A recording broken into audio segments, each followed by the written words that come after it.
Bismillahirrahmanirrahim. Assalamualaikum warahmatullahi wabarakatuh.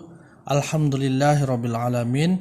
Wassalatu wassalamu ala asrafil anbiya'i wal mursalin wa ala alihi wa sahbihi ajma'in.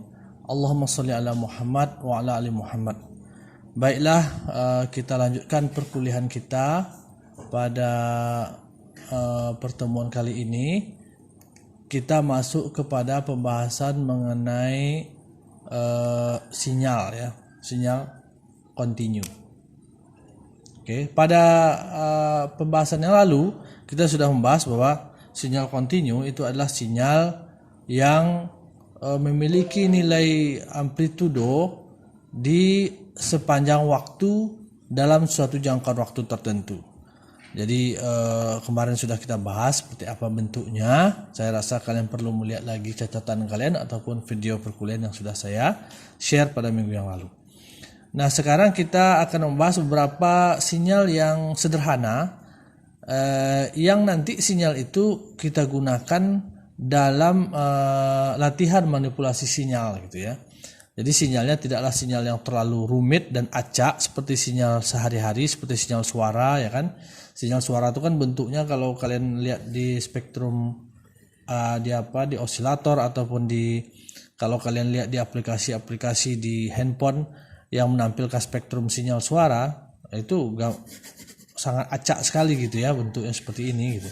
Nah, sangat acak sehingga ini tidak cocok kalau kita gunakan dalam latihan karena dia tidak sederhana. Oleh karena itu kita nanti dalam latihan kita akan banyak menggunakan sinyal-sinyal yang sederhana. Nah, apa saja sinyal-sinyal yang akan kita gunakan? Sinyal-sinyal yang sederhana itu, yang pertama kita sebut dengan fungsi step.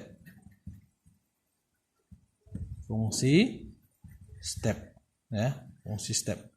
Apa itu fungsi step? Sederhana saja. Fungsi step ini bentuknya kalau kita gambarkan ya, kita gambarkan dalam domain waktu. Ini T, ini adalah amplitudo. Lambang daripada fungsi step itu adalah UT.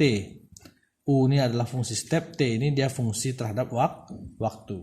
Nah, UT ini, fungsi step itu adalah fungsi yang memiliki nilai tetap, nilainya satu saja amplitudonya di sepanjang waktu. Jadi dia memiliki nilai seperti ini. Nah, di sepanjang waktu nilainya satu. Ini berapapun waktunya gitu. Nah, ini sebuah waktu dia akan memiliki nilai satu. Jadi biasanya kita misalnya di sini waktu ya, waktu 0, waktu 1, waktu 2, waktu 3, waktu 4. Ini T-nya bisa dalam detik, bisa dalam milidetik, bisa dalam hari, bisa dalam jam, terserah kita ya. 5 dan seterusnya. Maka fungsi UT itu akan selalu tetap nilainya 1 di sepanjang waktu. Sehingga kita biasanya menuliskan fungsi step ini dalam rumus UT itu sama dengan dia bernilai 1 untuk T besar sama dengan 0 ya kan, dan memiliki nilai 0 untuk T kecil dari 0. Nah, itu. Nah, emangnya ada waktu yang kecil dari 0, waktu yang negatif.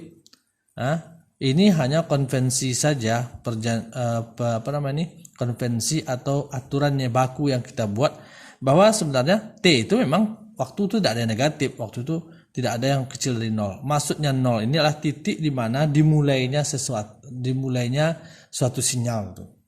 Nah, sementara nilai nilai setelah besar dari 0 itu adalah waktu setelah sinyal itu dimulai gitu. Tetapi sinyal T kecil dari 0 itu atau negatif itu artinya adalah waktu sebelum sinyal itu dimulai gitu. Nah, jadi jangan bingung ya bahwa ada waktu nilainya negatif gitu ya, -1 di sini ya, misalnya -2 itu maksudnya adalah 0 inilah titik dimulainya sinyal, sementara waktu sebelum dimulainya kita perhitungannya maka itu dikatakan waktunya negatif gitu ya.